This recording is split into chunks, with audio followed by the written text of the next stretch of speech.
Welcome to this session.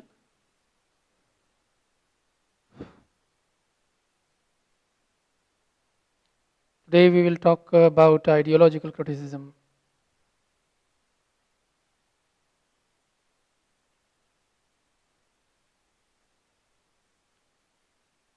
You know how Marx and his predecessors, Feuerbach and Hegel, have contributed to the building of identity discourses, the discourses of existences and subjectivity, and all other discourses related to imperialized, colonized, and suppressed people.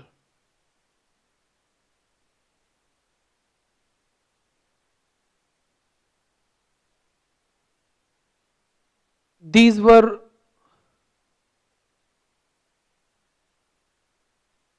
people of immense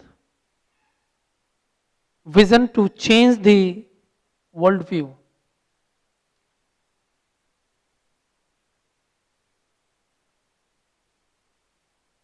Today we can relate criticism to ideology, and thus we can call or define it as ideological criticism. And we always put nomenclature to some concept or to some idea or to some emergent notion for our convenience. But philosophy of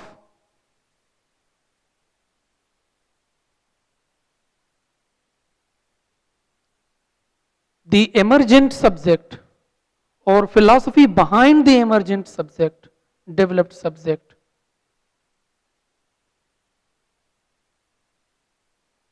should be understood and traced out. We cannot understand any concept of theory unless we go back to the root of that particular theory. Ideological criticism, if we take this topic, we must know about how this school of speculation, literary speculation, was developed and on what basis this school was developed. In this connection, I will say that ideological criticism has its base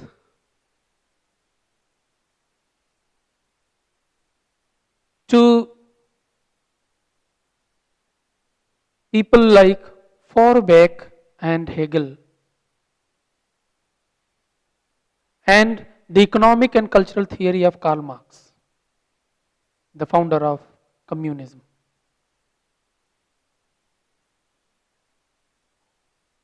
Karl Marx's The Communist Manifesto did not only influence the political formulations of the states of this world, but also contributed in the formulation of literary speculations. The Communist Manifesto, which was published in 1848, He imagines of a stateless and classless society, deals with class struggles through ideology, which for him is an unconscious identity of individual, rupturing philosophic ideology, and thus he developed in his works that ideology is the core cause or root cause of class struggle. Ideology is and is not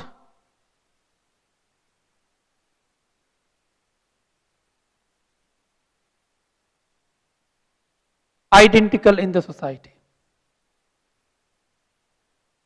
It can or cannot be traced.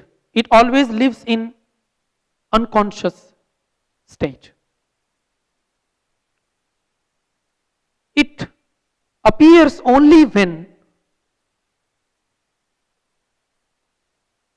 someone starts living in the society or comes in the market or comes in the interaction of anybody, then he realizes the ideology and importance of ideology.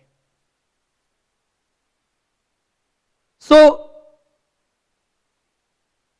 life is embedded with ideology, but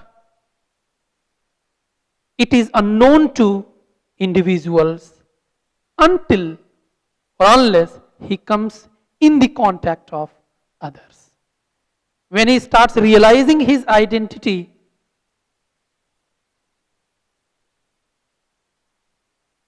on the basis of differences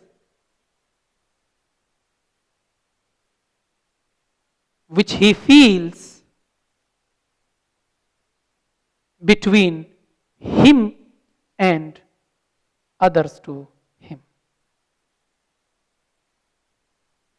So, ideology is an unconscious element of individual's personality as Marx thinks. And when he comes in the contact of other, then he realizes this unconscious trait. We can understand first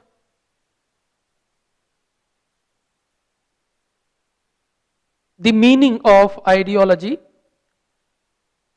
which has been defined by lexicographers as set of beliefs of characteristics of a social group or individual living or lived. For Marx, the material life of men explains their history, their consciousness, their ideologies are then merely the phenomena of their material life.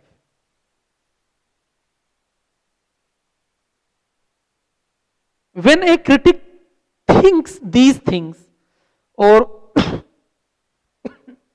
sorry, tries to trace out these things in a work of art, when he tries to trace out the ideological consciousness of individuals in a work of art, he becomes ideological critic, or he then practices ideological critical approaches to literature. Ideological criticism teaches us that text is an artifact of enormous layer of ideology, and ideology embeds the text or a work of art and vice versa.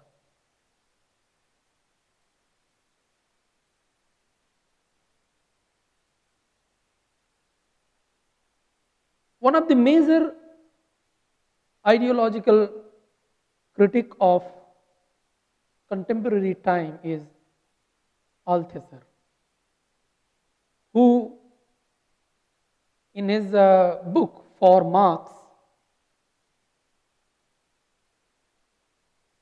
writes with reference to Marx's the German ideology that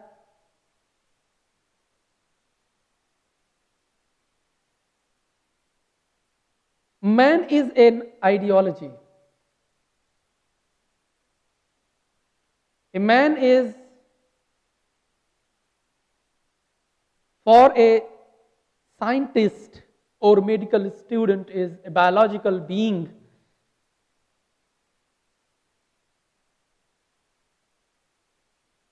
But for an ideological critic, a man is an ideology because he lives in the beliefs, he lives under ethnic and religious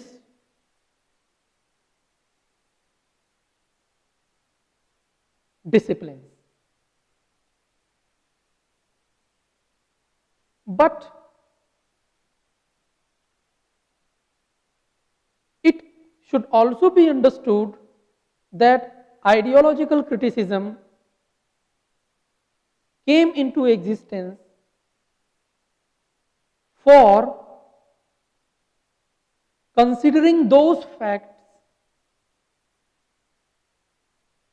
which had been overshadowed or overlooked by bourgeois criticism or criticism of people who belong to the elite class or capitalist class.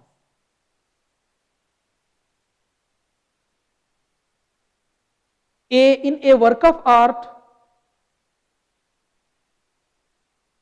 both the poor and the rich can be exposed through action, through narration, through situations, through plot, through dialogue.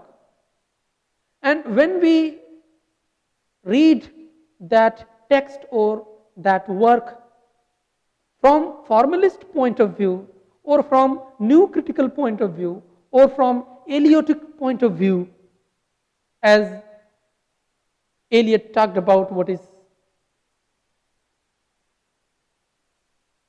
classic and notes towards definition of culture, then somewhere we miss those facts which forced the author to write that particular text.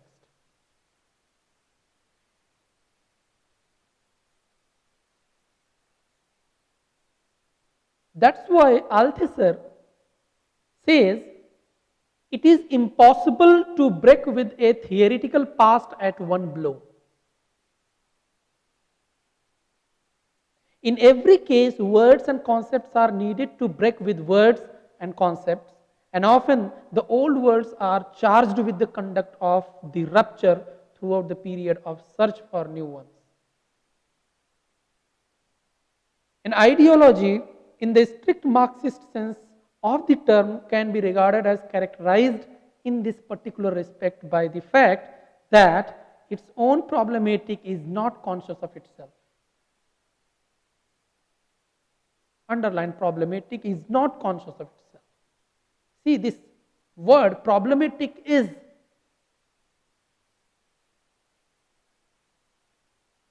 very significant word in works of Marx. Whenever Marx uses ideology, he uses this word in reference to this word problematic. What exact problematic the word conveys to? What does it mean? In what reference Marx used it and how Althusser has interpreted it?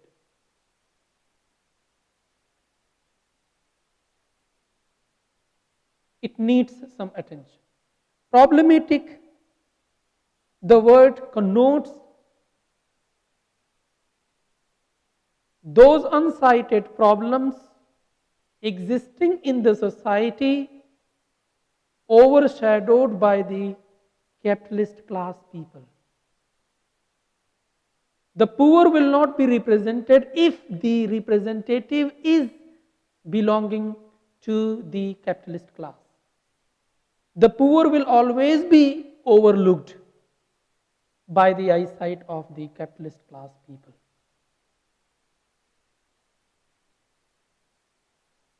Then who will represent that poor? This is what problematic. The problematic connotes, this word also connotes the causes of class conflict.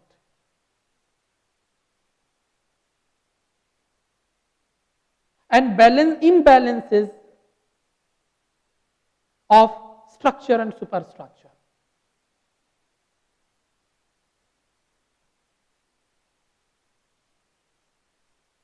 As I, in the very beginning of this session, I told how Marx has thought ideology as an unconscious element of or trait of individual. It is unconscious because an individual doesn't know that identity of his own. Also one of the problems.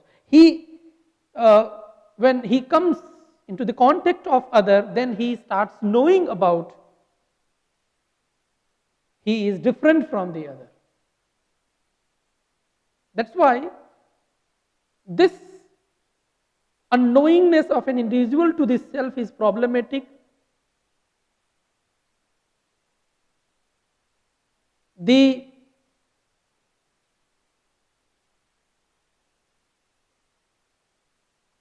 misrepresentation of the poor in the society is problematic.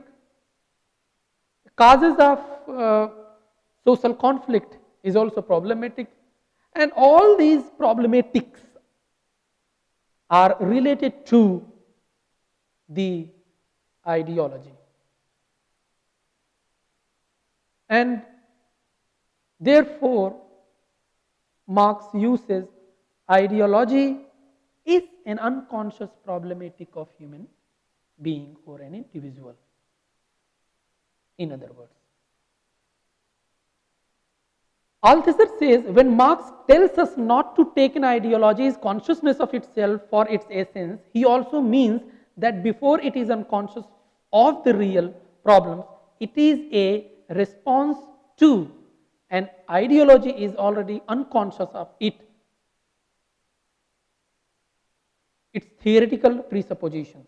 That is the active but unavowed problematic which fixes for it the meaning and movement of its problems and thereby of their solutions. So a problematic cannot generally be read like an open book. I told you that the word problematic is very significant word in ideological criticism. In the history of ideas related to ideology, this word is very, very important. Problematic cannot generally be read like an open book. If you open any work of art or a text and if you try to trace out problematic of an individual, especially those individuals belonging to the group of the class called underprivileged, marginalized, suppressed, Dalit.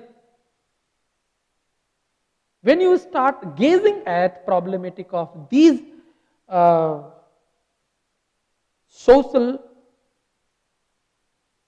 classes, then you start feeling some problem.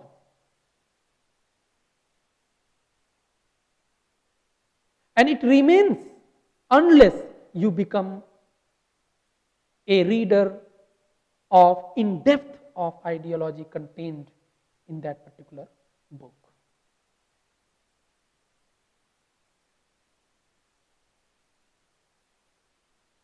So, ideology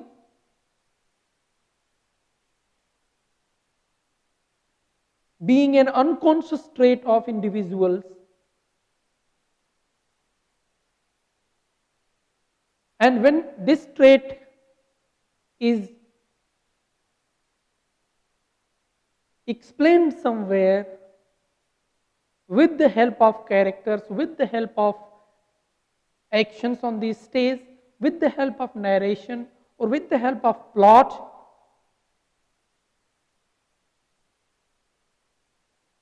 that ideology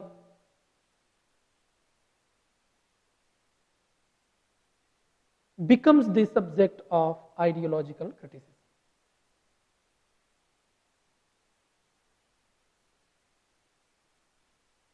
But this thing should be kept in the mind that ideology or finding ideology is not easier task.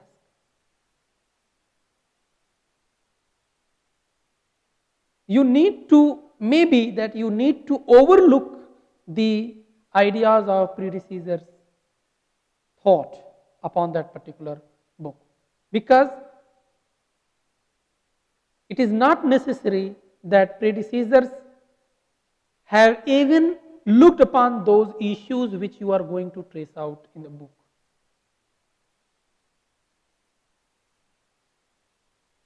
That is why you need to be in-depth reader, you need to be intensive reader of that particular book. Intensive reader can only be an ideological critic.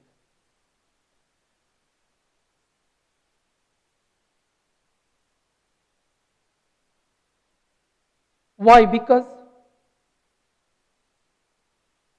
if you are an ideological critic, you need to examine how different religions, ethnicities, class identifications, and political beliefs affect the text.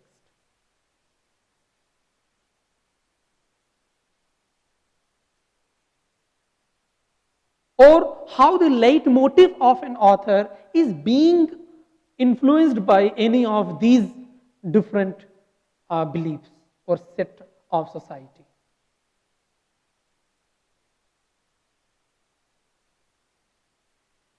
Being an ideological critic, you need also to focus on excluded group. If you find out any excluded group or marginalized group or suppressed group in that particular work of art, then you need to concentrate on those, on the aspects of life of those people or those characters or those situations or those people, and then relate their conditions to the culture given in that time or in the period. Now, under ideological criticism, you may also categorize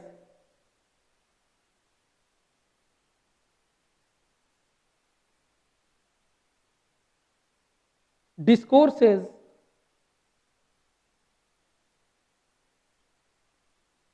named colonialism, post-colonialism, minority discourses, Dalit discourse, discourses about marginalities,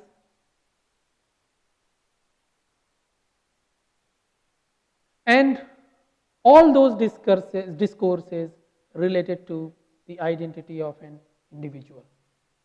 So let us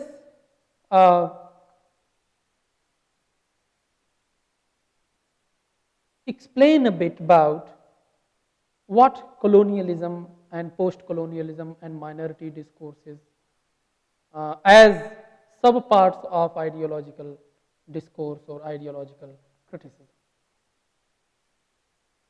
Colonialism, let us take it first and define it, is the political and economic control over a dependent territory. What? Dependent territory. Now here ideology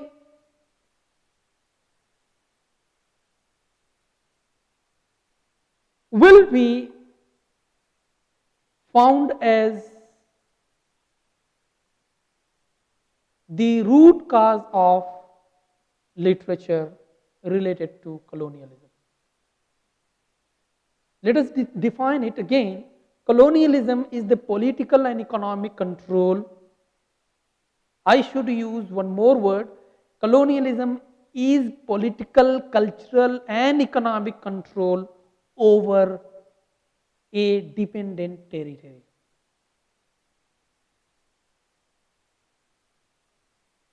Colonialism seeks to shape the identities of the colonized people.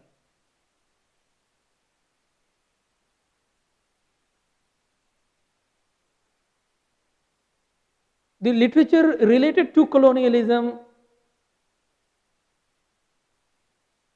exposes the concept of othering.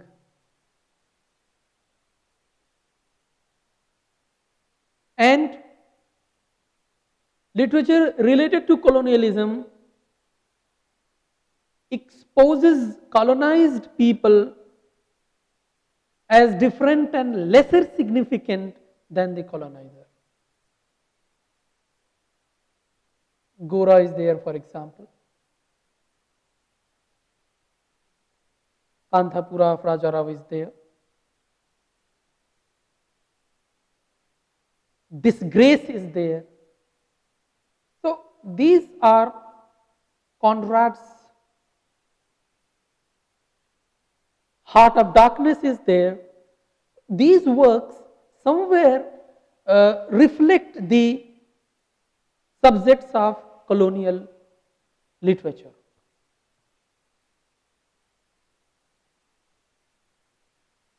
Now there are some certain assumptions of post-colonial criticism. I told you that it is a part of ideological discourse. Post-colonial criticism tries to find out the relationship between dominant and non-dominant cultures, colonized and colonizers' culture.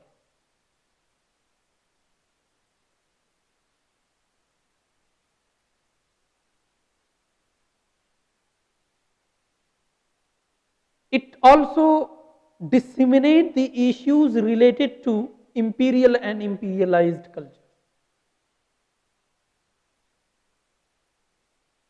Frantz Fanon, Césaire,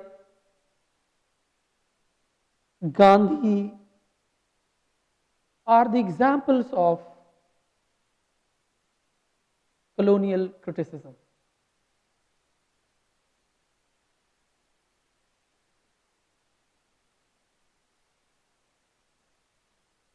Many times literature written by colonized people attempts to articulate empowered identities and reclaim culture.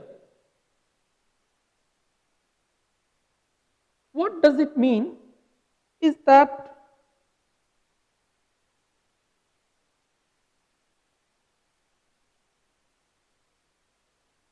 when colonized people start outpour their anguish,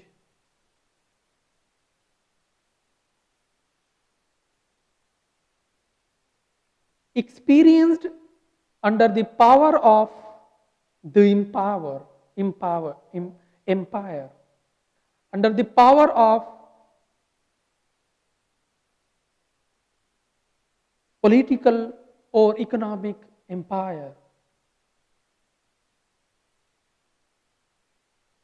then the medium of their articulation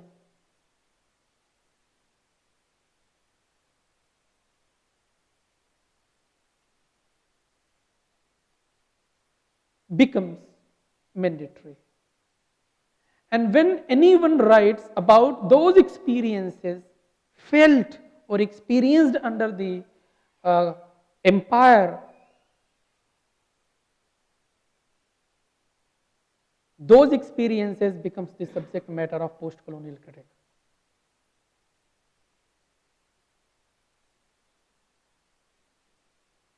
But as a part of ideological criticism, post-colonial criticism also pays attention on finding out the group called marginalized, imperialized, colonized, and categorized, say, minority group.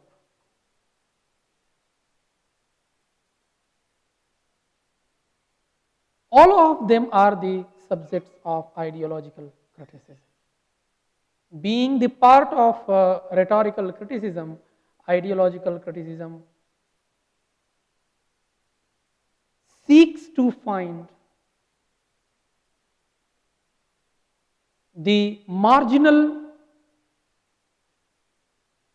people, their experiences, and their role in the formation of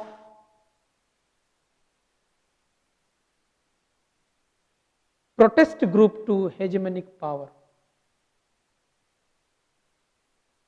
If a critic tries to find out these aspects in a work of art, or tries to find out these issues in a work of art, he is an ideological